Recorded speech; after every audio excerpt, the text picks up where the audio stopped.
ശരിക്കും ഞാൻ പറയണു സുബിയേക്കാളും കഴിവുള്ളത് ഇവനാണ്. അത് ചിലപ്പോ അവനവന് തോന്നൂല, ഒരമ്മക്ക് തോന്നാം തീർച്ചയായിട്ടും സുബി അത്രയും കഴിവുള്ള ആളല്ലായിരുന്നു.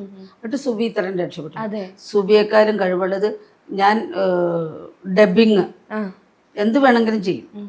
ഡബിങ് ചെയ്യും, ഡാൻസ് ചെയ്യും, മിമിക്രി ചെയ്യും, പിന്നെന്താ ചെയ്യുക, പാട്ട് പാടും, എല്ലാം ചെയ്യും.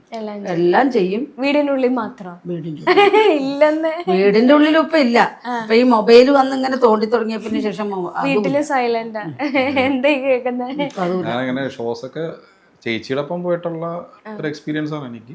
അല്ല, കുറച്ചൊക്കെ ഷോസ് ഒക്കെ ആദ്യം ചെയ്യും. ഞാനെന്ന് പറഞ്ഞാൽ ചേച്ചിയുടെ ഒപ്പം ഷോയ്ക്കൊക്കെ പോകുമ്പോ ഇവരുടെയൊക്കെ CD ഇടാനൊക്കെ ആയിട്ട് പോയിരിക്കും. പിന്നെ ചേച്ചിയുടെ ഡാൻസ് ട്രൂപ്പിലുണ്ടായിരുന്നു. പിന്നെ ഇങ്ങനെ ഷോസിലൊക്കെ പോകുമ്പോ സേവതയുടെ കൂടെ